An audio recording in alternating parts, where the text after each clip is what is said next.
Bonjour à tous, bienvenue ici à Marvejols dans le Gévaudan en Lozère pour le départ de cette 5e étape.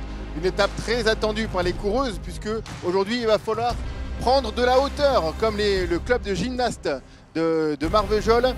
Il y aura 2000 mètres de dénivelé positif pour 100 km de course. Et ce soir, tout risque d'être modifié. On attend justement que le classement général nous montre certaines choses. Sylvia Zanardi réussira-t-elle à conserver le maillot rose? On le saura dans quelques instants. Tout de suite, le résumé de l'étape. Le départ réel est donné à 13 h sur la place du village du Tour. Le début de course est très rapide et très animé. Le premier sprint a lieu au kilomètre 7, passé en tête par la porteuse du maillot violet CNR, Lara Gillespie. Quelques tentatives d'attaque maîtrisées par les coureurs du peloton. On arrive déjà sur le deuxième rush qui ressemble plus à un Grand Prix de la montagne. Lara Gillespie passe tout de même en tête, talonnée par le maillot rose Melvita, Sylvia Zanardi. Retour ensuite sur Marvejols pour le troisième rush et carton plein pour la coureuse UAE qui reprend 11 points sur Zanardi sur ses 3 sprints. Les choses sérieuses commencent dans la foulée, le premier kilomètre sont raides et le peloton se scinde en plusieurs groupes. Les premières lâchées sont les sprinteuses, Piccolic, Gillespie et Bram entre autres. Au passage du Grand Prix de la montagne, la coureuse d'Arkia échappée hier, Mike Collier, prend les 6 points. La championne du Paraguay, Agua Marina Espignola, sort du peloton. On la surveille de près car l'écart ne grandit pas. Elle sera aidée par la suite par la plus combative de l'étape 3, Natalie Quinn, du team USA. L'américaine part seule à l'avantage d'une descente. Heidi Franz, une autre américaine du DNA Pro Cycling, tente de les rejoindre. À 55 km de l'arrivée, 3 filles sont donc en tête. Le peloton, lui, est à 1,25, emmené par les Human Power Health et les B-Pink pour le maillot rose. Écart inchangé à mi-course alors que l'on arrive au pied du col du Cheval Mort.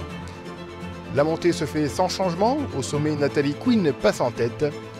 La descente est plus rapide pour les 3 filles de devant qui comptent 2 minutes en bas du col. Les routes retrouvent un profil neutre. On en profite pour se ravitailler, ce qui permet à l'échappée de prendre un petit peu plus d'avance. Après le dernier rush de la journée, la Française des Jeux et Biping se met à travailler ensemble. L'écart baisse alors à 1 minute 30 à 25 km de l'arrivée. Il continuera de descendre progressivement jusqu'à la réunification dans les premières pentes du col du Goulet. Ça monte très fort et le gros écrémage commence.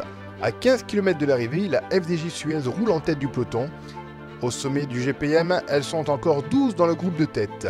2 filles sortent du groupe, Cavalli et Magnaldi. Elles comptent 25 secondes d'avance en bas de la descente par rapport à un deuxième groupe de 11 coureuses. Zanardi, elle, est dans un troisième groupe. À 4 km de l'arrivée, 55 secondes séparent les 2 filles de tête du groupe de poursuivantes. La victoire se jouera entre les 2 Italiennes. Une première attaque de Marta Cavalli sera bien maîtrisée par Eka Magnaldi, qui du coup passe en tête et ne voit pas ce qui se passe derrière. Marta Cavalli replace une nouvelle attaque qui cette fois-ci sera fatale à la coureuse de team UAE.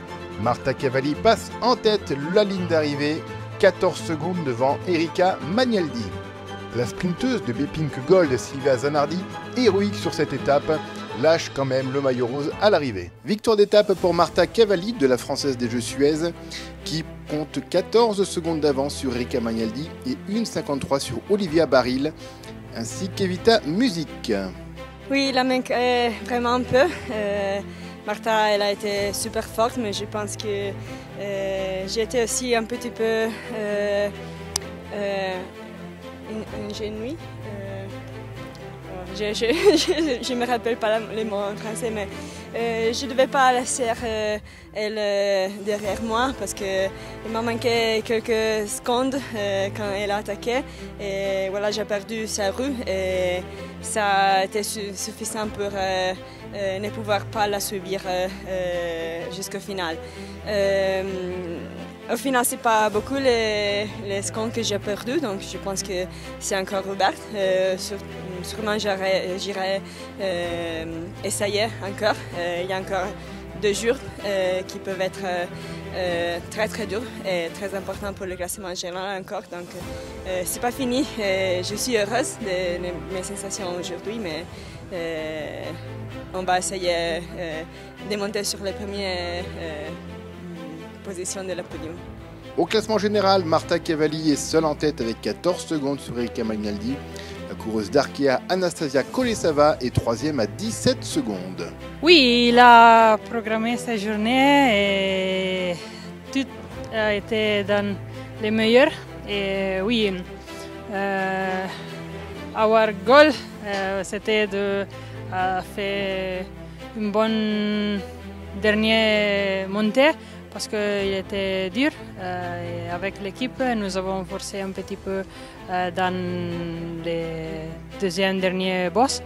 Et après, ici, j'ai attaqué Erika Magnaldi et oui, j'ai gagné. C'est un bon remercie pour toute l'équipe.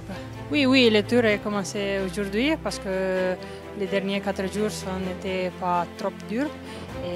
Mais il y a beaucoup de boss dans les autres étapes et on commence demain, on va à sécurité sa maillot. Et oui, je voudrais chercher une autre victoire, peut-être dans la dernière étape. Oui. Le maillot rouge, le Dauphiné, sera demain sur les épaules de Natalie Quinn, l'américaine du team USA. Le classement vert à Aesio Mutuel sur les épaules de Silvia Zanardi. Il ne change pas, toujours 5 points d'avance sur Daria Pikulik. Au classement des rushs, tout est relancé puisque Silvia Zanardi compte 41 points, seulement 5 points d'avance sur Lara Gillespie. Le classement de la montagne est dominé par Marta Cavalli qui compte 20 points, 7 points d'avance sur Erika Magnaldi. Le classement des jeunes Crédit Mutuel est sur les épaules d'Alena Ivachenko du team UAD.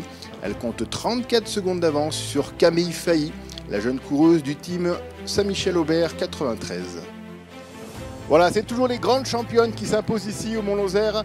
Demain, nous redescendons dans la plaine puisque nous serons au départ de Saint-Félicien jusqu'à Tain-l'Hermitage, 125,9 km. L'étape la plus longue de ce tour. 4 Grands Prix de la Montagne et 4 roches. Le premier Grand Prix de la Montagne à Saint-Victor, col de deuxième catégorie. Puis on redescendra sur Saint-Félicien de nouveau pour le premier rush de la journée. Il faudra attendre ensuite la commune de Plat pour le deuxième Grand Prix de la Montagne de troisième catégorie. Le deuxième rush qui arrive dans la foulée sur la commune de Mauve de l'Archaglo. Et enfin un autre rush qui va suivre dans la foulée à Tain-l'Hermitage, suivi du troisième Grand Prix de la Montagne, deuxième catégorie, toujours sur la commune de Tain. Une boucle ensuite sera faite avec un autre Grand Prix de la Montagne, troisième catégorie, le dernier de la journée à Brin. Et Saint-Donat qui sera théâtre du quatrième et dernier rush de la journée avec cette arrivée. Donc à Tain-l'Hermitage, arrivée en montée sur la commune de Tain au niveau des grandes vignes. Tout peut encore bouger demain puisqu'il n'y a que 14 secondes, on l'a vu sur les classements, entre la première Marta Cavalli et Erika Magnaldi. Les Italiennes dominent donc ce tour cycliste. On verra ce qui se passe donc demain. On se donne rendez-vous à Saint-Félicien de bonne heure pour le départ de cette 6e et avant-dernière étape. Bonne soirée.